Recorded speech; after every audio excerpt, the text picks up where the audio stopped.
What's up, everybody? It's me, Chris. I am wanting to see what's up with everybody.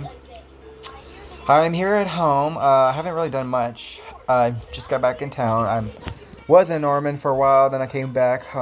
Yeah, what an exhausting time.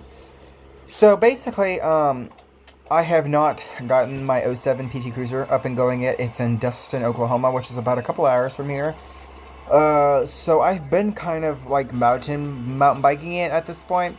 I think it's awesome. The weather has been very great here in Norman, which is where I'm at right now. Very great weather.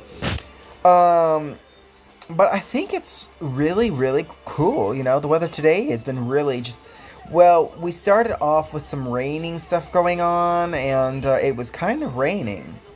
And then it stopped raining, and then it went from that to being 54 degrees. So that's interesting. I am on my Samsung Galaxy S10 Plus 5G ATT device here to stream. Right now, I cannot go direct live right now. I can only do videos and upload them to you guys. Shout out to my man Randy and his people. I've been chasing Randy for a while. I've also been checking out Monkey Wrench Mike's videos. My hats off to all of them. Between Monkey Wrench Mike and TK's Garage, and then Randy, I love everybody's videos. But, you know, lately, I've been keeping up with Randy's journey. Randy went to New Mexico, and then I think he was in, like, a different... Well, he left. I know he left Oklahoma, and he went down to, like, a couple of states. Like, he went down to, I think, Los Angeles, and then, I mean, where he was, it was some beautiful scenery. So, he drove his BMW i3 down there, and I thought, you know, as I was keeping up with his videos, I thought this car was just electric. No, it's gas and electric, so that was pretty cool. But other than that, I'm going, so I am just sitting here pretty much at home. I'm watching The Loud House on Dish TV right now. I'm really not doing much as I thought I was going to do, but looking at the picture and the video quality of this Galaxy S10 Plus, I would say that Samsung has got... This phone is no longer made, but this is a 5G phone. It's the first phone I have recorded on and I have been able to record on to see what's going on. But like I said, the weather's nice. It was pretty much rainy. Well, on my way to Norman today, I noticed that it was kind of getting a little on the drizzly side. It started raining, and then I started seeing some really dark clouds. So it kind of concerned me. I was like, hey, is this going to be a good day for me to just, you know, go out and, you know, go about my business? So I don't have any plans for the weekend. I do not. I am currently right here at my house. I am going through some stuff right now that I do not want to talk about. But I'm actually doing a lot better than what I was before. But I do keep up with Randy, TK's Garage, and Monkey Wrench Mike. And I asked, you know, Mike a long time ago. It occurred to me because I used to watch Fox 25 News, Oklahoma City. Monkey Wrench Mike, and tell me, comment below on my video, guys, and tell me what you guys think. If you look at Monkey Wrench Mike's videos and you look at him from Fox 25 News, he looks like he's in, like, the news anchor. He's the news anchor for Fox 25 News. Well, as I approached him on, like, I guess it was Instagram, I had asked him, I said, you look like the guy off of, off of Fox 25 News. He was like, I said, so you're not, you know, Mike Burks from Fox 25, right? And he goes, no, that, you've got me confused with somebody else. I was like, okay, all right, I can see, you know, where he would say he would decline. I'm pretty sure he is the same guy, because a long time ago, he was a news anchor for Fox 25 News. Watching the YouTube video, I noticed that he reached out to Randy. When Randy started his YouTube channel, he was starting off, the very first YouTube channel I watched with, you know, that I watched of Randy's was when he had that GT Mustang that he bought from Copart.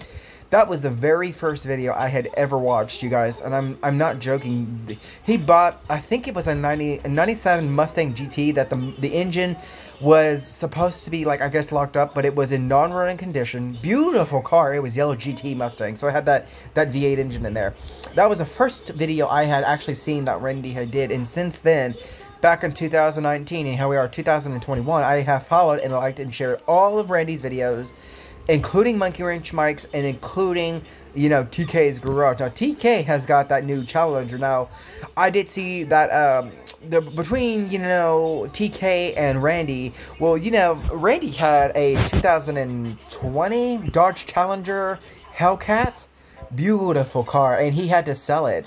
So when he sold it, after, like, I guess after he had sold it and the car had been gone for quite some time, here comes TK, because TK, you know, if you look at TK's channels, TK had a Tahoe, you know, that he called the Black Mamba, and he went from having the Tahoe to a Scat Cat. He got a yellow Green Hornet Dodge Challenger Scat Cat. This has got that 392 Hemi. Now, oh, I have seen the Challengers.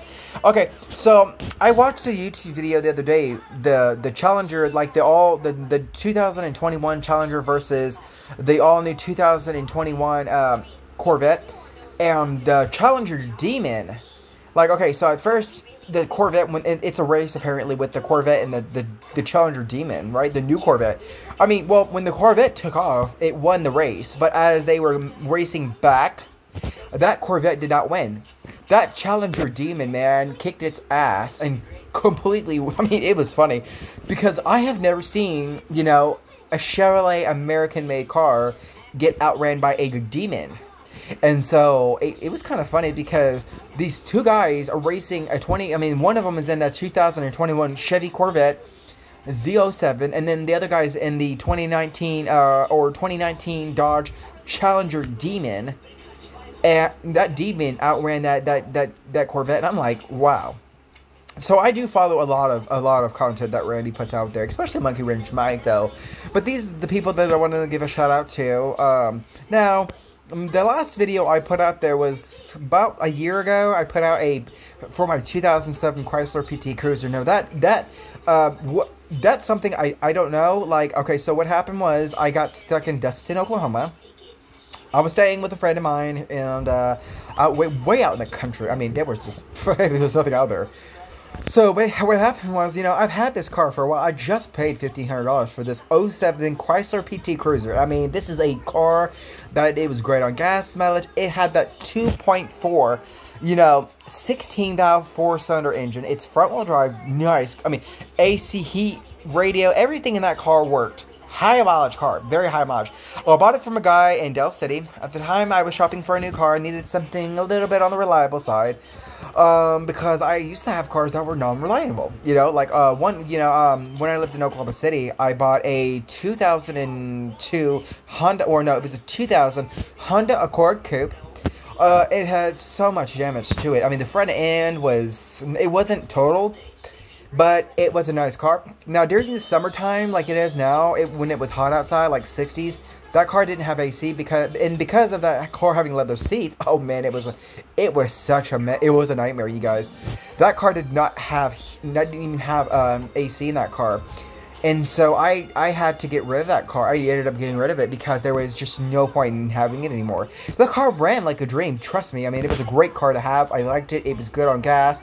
Had that 3.0 liter V6. Great car to have.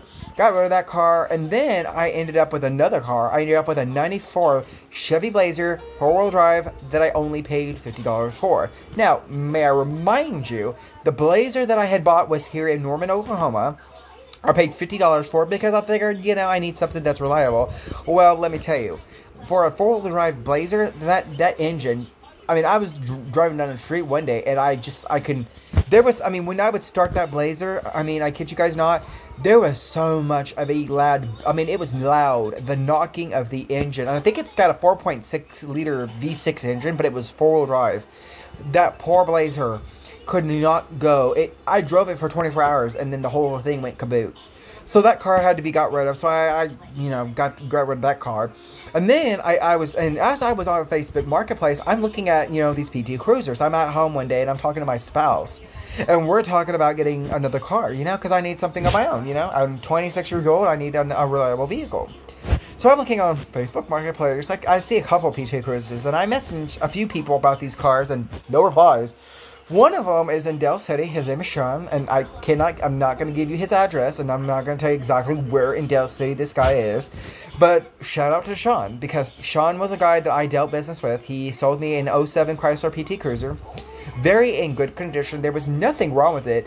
The car was in high. It had a very amount of miles, so it was high mileage for the price. But I paid $1,500 for it. Great car. I test drove it right out of the spot. It ran really good. Never did I have any issues. Well, the only issue that I could say that I had with that 2007 Chrysler is that the engine. There was a part that I had to go get in the city. I went to an AutoZone because what had happened was there was the oil light was going off, and I didn't understand why the oil light was going off. So I'm like, I don't know what's going on. My oil light kept going ding, ding, and I'm like, so I went to the store, went to the part house store, and I got some oil for the car, because I know it's high mileage. So I will go in the parts house, tell them the kind of car I have and everything else, and because I haven't had the car no more than a week after I bought it, and I start having this oil problem. Well, I figure, and so what I was told was it's a part that is on the bottom, the back side of the engine of these. Now, may I remind you that the PT Cruiser is no longer made. Mine was a 2007, and so basically what happened was the oil. There was a part that had to do with the oil regulation. It was the part that regulated the oil in the car. Well, it did not affect the car's performance. It just made a dinging sound, and I couldn't stand it. And I was like, oh, for help me God, I got to go. Well, because of that part going bad in the car, the oil light would stay on. But this part, actually, what the job of this part did was, it was supposed to be regulated. It tells you how much oil is in the engine. It tells you exactly oil pressure and everything else. It regulates the oil. And because of this part going out, I had to go to AutoZone. I only paid, guys, listen to this. For an 07 PT Cruiser, I paid for that oil part. I only paid $15.95 at AutoZone. AutoZone on Northwest Expressway. I was pretty impressed because I was able to get this part, buy it for this car, and so I took it back to Sean, the guy I bought it from, and he was like, yeah, if you can get the parts, we can definitely, help you fix it. Because may I remind you, Sean's the guy that I was doing the business with. So he was nice enough. He helped me. He showed me what was wrong with the old one. He took the old one out. He says it's about a 5-minute process, which he was right. It took about around 5 minutes. So I drove to this man's house, the guy that sold me this car in the beginning. I drove to the guy's house, and he basically, what he did was he was able to sit there and he could see, the old one, and he took the old one out. So he showed me exactly what the old one was doing. The old one was not quite doing what it was supposed to do. So at that point, I had to put the new one on. So after I got the new one on, he raised the car down off the jacks. And he was showing me, he says, well, start it now and see what happens. So I started, and as soon as I started, the oil light went completely off. So I was very thankful to have that done. But so basically, with all that being said, let's cut to the chase about what really happened. Okay, so the car, the last video I posted to you guys on YouTube here was what happened with the car. As y'all heard, I didn't get any responses about it. What had happened was, the car, I accidentally ran into a ditch, and I was trying to get out of the ditch. And so when I tried to get out of the ditch, because obviously you can see I have to have glasses. My night vision sucks at this point. So the car got stuck as I was trying to get out of it. I ran right into somebody's ditch, and I couldn't get leverage, and I was in reverse. And about a couple minutes later, I got leverage onto the concrete, and I got out of where I was, out of that ditch. And so from there, I had to basically, I drove the car, and the car was fine. I mean, I've never had any overheating problems. And boy, let me tell you what happened. So I'm driving the car a couple miles down the street, and oh man, you guys would not believe what happened. Okay, so the noise that you guys heard that I posted on YouTube, that is a real live video that I had showed to you guys that this is a problem with the two. The car is still sitting out there. It's been sitting out there for a long time out in Dustin, Oklahoma, because when I drove it a couple of times back and forth, the car started having some really, really, really bad overheating problems. So I was like, well, I was like, wait a minute now, I hope I didn't damage anything on the car. I thought everything should have been fine on my car. Well, so I pulled up to my house, got my hose, got the garden hose. I opened the hood, And I went in there to go ahead and put some water in the car. So I went ahead and I did the water and got the water in there. I put water in the car, and then I let it cool for a couple minutes, and it was cool. The engine was just about to cool off. Then I gave it a couple minutes, and then I would start it. Like, after about 5 or 10 minutes of it sitting at my house, I went back to start the car after I put water in the engine. Well, I noticed that after I had put water in the engine, I kept I kept having to leave my water hose running outside because my car was not taking the water. So the car would start, and then I could drive down the road, and as soon as I get on the highway, the car would start overheating very profusely, very bad, and it would stall. And the overheating light would come on, like the temperature light would come on, overheating, and then it would stall. And then you would have no power steering, and so I'd have to pull over on the highway. And then I would have to give it a couple minutes for it to kind of cool. But I could see smoke, flustering from the underneath the car's hood. So I got it back home. I tried to get it back to my house, and it got stuck at my stop sign. I called a friend of mine to come help me move it, and so I was able to push it back the rest of the way to my house, and ever since then, I have not been able to get this car to run. So the car has been operational for quite some time. It's a good little car to have. They get really good gas mileage, these PT Cruisers, because they have a 4-cylinder. So the gas is very exceptional on the PT Cruiser, and it gets very good gas mileage. My issue is that I just didn't understand what was going on. I was told that I needed to replace the whole engine. At the time I had the money to replace it. I just didn't want to replace the whole engine because it's such a good, reliable car. But I mean, everything in that car, it functioned correctly. My AC worked really good for the heat. When it got hot outside, my heat worked when it got cold outside during the winter seasons. I mean, the car was the best car I could ask for. I mean, it was a great, reliable car. It was paid off. I didn't have to make payments on it. But I do have pictures of it, of my PT Cruiser, that I would love to share with some people. But right now, it's been sitting for a while. And so I still have keys to it. I'm still the owner of the car. The car has just been sitting because, until I figure out what I want to do with it. I'm thinking about taking it to an auction and selling it as is. I mean, I've been told many times that this car would need a whole completely new engine in order for the car to actually run. So I'm like, okay, maybe that's something I need to do, is to get a whole new engine. But I didn't want to have to come up with money just to fork over for a new engine, because the cost of the engine for the car, it might have been cheap. I haven't really researched it or done my research as far as that goes. But I was able to sit there and I was able to look at it and see what I could do. But I've had a couple of friends lately tell me that they were going to help. They would be willing to help me out with getting the parts for the car and making sure that, if the car needed an engine, they could help me replace the engine in the car. And so they were going to help me rebuild the car. So that's my story, and that's what's going on. But I mean, if you guys follow my channel, comment below if you like what's going on. Don't comment. I don't expect anybody to like my videos. Now, if you guys choose not to like and share these videos with your friends on social media, I will not be disappointed whatsoever, because, hey, we're all grown men here. We're all adults. I'm not going to get upset if somebody says something bad about my video, because you know what? If it's not the best content that you guys enjoy, if you don't enjoy me talking about cars, then hey, then that's on you. But like and share and try to subscribe if you guys can. In the meantime, adios. I will catch you in the next video.